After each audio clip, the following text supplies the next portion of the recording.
Clip number 833۔ اس clip میں قرآن پاک کی سورہ طٰہٰ کی آیت نمبر 113 سے 115 تک کی تلاوت، ترجمہ اور تفسیر قرآن صراط الجنان آپ سماعت فرمائیں گے۔ بسم اللہ الرحمن الرحیم۔ ترجمہ، اللہ کے نام سے شروع جو نہایت مہربان رحمت والا ہے۔ وَكَذَلِكَ أَنزَلْنَاهُ قُرْآنًا عَرَبِيًّا وَصَرَّفْنَا فِيهِ مِنَ الْوَعِيدِ لَعَلَّهُمْ يَتَّقُونَ أَوْ يُحْدِثُ لَهُمْ ذِكْرًا۔ ترجمہ، اور یوں ہی ہم نے اسے عربی قرآن نازل فرمایا اور اس میں مختلف انداز سے عذاب کی وعیدیں بیان کی تاکہ لوگ ڈریں یا قرآن ان کے دل میں کچھ غور و فکر پیدا کرے۔ وَكَذَلِكَ، اور یوں ہی اس آیت میں قرآن مجید کی دو صفات بیان کی گئیں۔ نمبر 1، قرآن کریم کو عربی زبان میں نازل کیا گیا تاکہ اہل عرب اسے سمجھ سکیں اور وہ اس بات سے واقف ہو جائیں کہ قرآن پاک کی نظم عاجز کر دینے والی ہے اور یہ کسی انسان کا کلام نہیں۔ نمبر 2، قرآن مجید میں مختلف انداز سے فرائض چھوڑنے اور ممنوعات کا ارتکاب کرنے پر عذاب کی وعیدیں بیان کی گئیں تاکہ لوگ ڈریں اور قرآن عظیم ان کے دل میں کچھ نصیحت اور غور و فکر پیدا کرے جس سے انہیں نیکیوں کی رغبت اور بدیوں سے نفرت ہو اور وہ عبرت و نصیحت حاصل کریں۔ فَتَعَالَى اللَّهُ الْمَلِكُ الْحَقُّ وَلَا تَعْجَلْ بِالْقُرْآنِ مِن قَبْلِ أَن يُقْضَى إِلَيْكَ وَحْيُهُ وَقُلْ رَبِّ زِدْنِي عِلْمًا۔ ترجمہ، تو وہ اللہ بہت بلند ہے جو سچا بادشاہ ہے، اور آپ کی طرف قرآن کی وحی کے ختم ہونے سے پہلے قرآن میں جلدی نہ کرو اور عرض کرو اے میرے رب میرے علم میں اضافہ فرما۔ فَتَعَالَى اللَّهُ الْمَلِكُ الْحَقُّ، تو وہ اللہ بہت بلند ہے جو سچا بادشاہ ہے۔ ارشاد فرمایا کہ وہ اللہ عز و جل بہت بلند ہے جو سچا بادشاہ اور اصل مالک ہے اور تمام بادشاہ اس کے محتاج ہیں۔ اور اے حبیب علیہ الصلوۃ والسلام، آپ اپنی طرف قرآن کی وحی کے ختم ہونے سے پہلے قرآن پڑھنے میں جلدی نہ کریں۔ اس کا شان نزول یہ ہے کہ جب حضرت جبرائیل علیہ الصلوۃ والسلام قرآن کریم لے کر نازل ہوتے تھے تو سید المرسلین صلی اللہ علیہ وسلم ان کے ساتھ ساتھ پڑھتے تھے اور جلدی کرتے تھے تاکہ خوب یاد ہو جائے۔ اس پر یہ آیت نازل ہوئی اور فرمایا گیا کہ اے حبیب صلی اللہ تعالیٰ علیہ وسلم، آپ یاد کرنے کی مشقت نہ اٹھائیں۔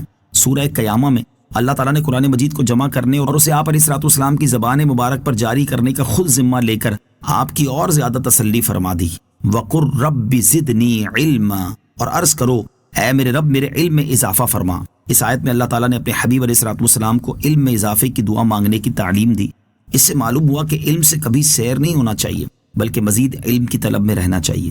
یہ بھی معلوم ہوا کہ علم کی حرص اچھی چیز ہے، جیسے نبی اکرم علیہ الصلوۃ والسلام تمام مخلوق میں سب سے بڑے عالم ہیں مگر انہیں حکم دیا گیا کہ زیادتی علم کی دعا مانگو۔ نیز یہ بھی معلوم ہوا کہ حضور پرنور علیہ الصلوۃ والسلام کا علم ہمیشہ ترقی میں ہے۔ اللہ تعالیٰ ارشاد فرماتا ہے وَلَلْآخِرَةُ خَيْرٌ لَكَ مِنَ الْأُولَىٰ۔ ترجمہ، اور بے شک تمہارے لیے ہر پچھلی گھڑی پہلی سے بہتر ہے۔ وَلَقَدْ عَهِدْنَا إِلَىٰ آدَمَ مِن قَبْلُ فَنَسِيَ وَلَمْ نَجِدْ لَهُ عَزْمًا۔ ترجمہ، اور بے شک ہم نے آدم کو اس سے پہلے تاکیدی حکم دیا تھا تو وہ بھول گیا اور ہم نے اس کا کوئی مضبوط ارادہ نہ پایا تھا۔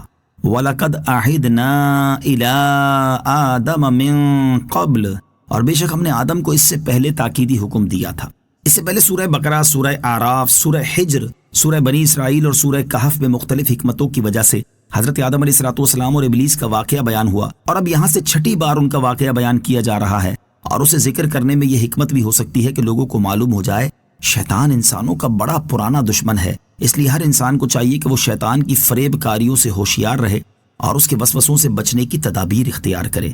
اس آیت کا خلاصہ یہ ہے کہ اللہ تعالیٰ نے حضرت آدم علیہ الصلوۃ والسلام کو اس زمانے سے پہلے تاکیدی حکم دیا تھا کہ وہ ممنوع درخت کے پاس نہ جائیں، لیکن یہ حکم انہیں یاد نہ رہا اور آپ علیہ الصلوۃ والسلام ممنوع درخت کے پاس چلے گئے، البتہ اس جانے میں ان کی طرف سے اللہ تعالیٰ کے حکم کی نافرمانی کرنے کا کوئی ارادہ نہ تھا۔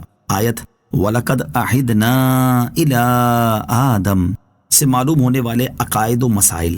اس آیت سے 3 باتیں معلوم ہوئی۔ نمبر 1، حضرت آدم علیہ الصلوۃ والسلام نے جان بوجھ کر ممنوع درخت سے نہیں کھایا بلکہ اس کی وجہ اللہ تعالیٰ کا حکم یاد نہ رہنا تھا، اور جو کام سہون ہو وہ نہ گناہ ہوتا ہے اور نہ ہی اس پر کوئی مواخذہ ہوتا ہے۔ اعلیٰ حضرت امام احمد رضا خان رحمۃ اللہ تعالی فرماتے ہیں قرآن عظیم کے عرف میں اطلاق معصیت عمد یعنی جان بوجھ کر کرنے ہی سے خاص نہیں۔ قال اللہ تعالی وعصى آدم ربہ، آدم نے اپنے رب کی معصیت کی، حالانکہ خود فرماتا ہے فنسی ولم نجد لہ عزما، آدم بھول گیا، ہم نے اس کا قصد نہ پایا، لیکن سہو نہ گناہ ہے نہ اس پر مواخذہ۔ اسی آیت سے یہ بھی معلوم ہوا کہ یہ آیت مبارکہ حضرت آدم علیہ السلام کی عصمت کو بڑے واضح طور پر بیان کرتی ہے، کیونکہ خود اللہ تعالیٰ نے فرما دیا کہ آدم علیہ السلام بھول گئے تھے اور ان کی نافرمانی کا کوئی ارادہ نہیں تھا۔ نمبر 2، ہم جیسوں کے لیے بھول چوک معاف ہے، مگر انبیاء کرام علیہ السلام پر ان کی عظمت و شان کی وجہ سے اس بنا پر بھی بعض اوقات پرسش ہو جاتی ہے۔ اعلیٰ حضرت امام احمد رضا خان رحمۃ اللہ تعالی فرماتے ہیں جتنا قرب زائد اسی قدر احکام کی شدت زیادہ، جن کے رتبے ہیں سوا ان کو سوا مشکل ہے۔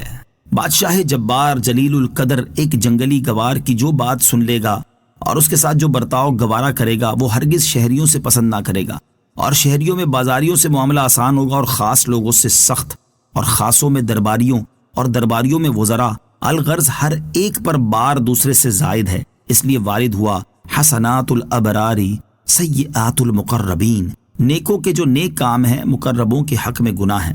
وہاں ترک اولا کو بھی گناہ سے تعبیر کیا جاتا ہے، حالانکہ ترک اولا ہرگز گناہ نہیں۔ نمبر 3، ہر شخص شیطان سے ہوشیار رہے کہ حضرت آدم علیہ السلام معصوم تھے اور جنت محفوظ جگہ تھی، پھر بھی ابلیس نے اپنا کام کر دکھایا، تو ہم لوگ کس شمار میں ہیں؟